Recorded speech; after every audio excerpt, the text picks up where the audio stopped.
Hi friends, welcome. Baakiyalakshmi இன்றைக்கி எபிசோடுக்கான சின்ன review பார்க்கலாம். பாக்கியா வீட்டில் யாருமே சாப்பிடாம ரொம்ப வருத்தப்பட்டு உட்காந்துட்ருக்குறாங்க. அப்போ கோபி வீட்டுக்கு வராரு.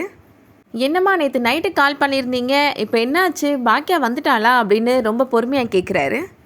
பாக்கியா அம்மா கோபப்படுறாங்க. நேற்று நைட்டெல்லாம் எங்கேயோ போய் தங்கிட்டு வந்துட்டு இப்போ பாக்கியா எங்கன்னு கேட்குற அப்படின்னு சொல்கிறாங்க.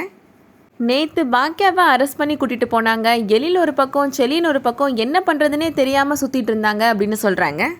ஆனால் நீ இப்போ இங்கே வந்துட்டு ரொம்ப அசால்ட்டாக கேட்குற அப்படின்னு கோபப்படுறாங்க.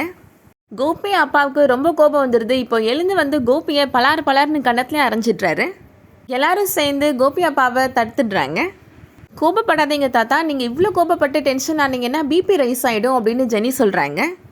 கோபி அவரோட அம்மாட்ட சொல்கிறாரு, நான் அர்ஜென்ட்டாக மீட்டிங் போக வேண்டியது இருந்துச்சுமா, அதான் வெளியூர் போயிட்டேன் அப்படின்னு சொல்கிறாரு.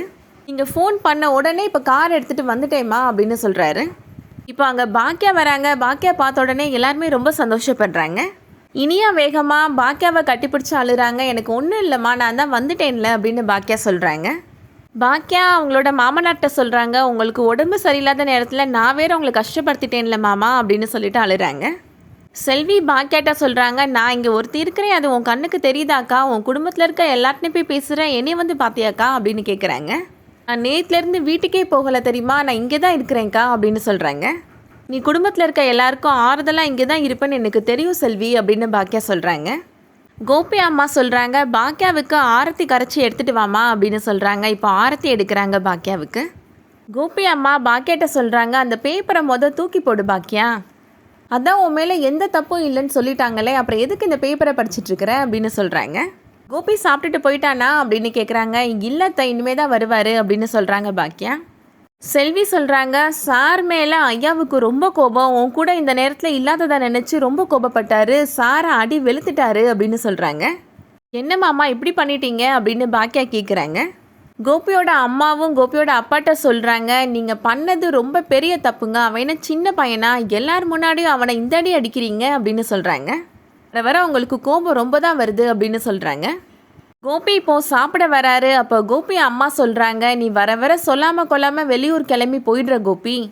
பாக்கியா தான் சொல்லுவா, அவள் ஃபோன் பண்ணால் நீ எடுக்கவே மாட்டேன்றேன்னு. நேற்று நாங்கள் எத்தனை தடவை கால் பண்ணோம், ஏன் ஃபோன் எடுக்கவே இல்லை அப்படின்னு கோபமாக கேட்குறாங்க.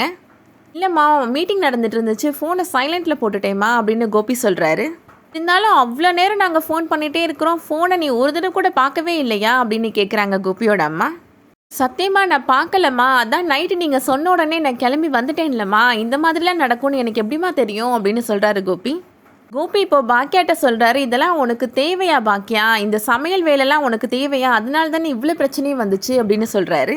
இனிமேல் பிஸ்னஸ் பண்ணுறேன் அப்படி இப்படின்னு நீ எதுவுமே பண்ண வேணாம் அப்படின்னு சொல்கிறாரு கோபி. சொல்கிறத கேட்ட உடனே பாக்கியாவுக்கு மனசுக்கு ரொம்ப கஷ்டமாக இருக்குது. அதோட இந்த எபிசோட் முடியுது.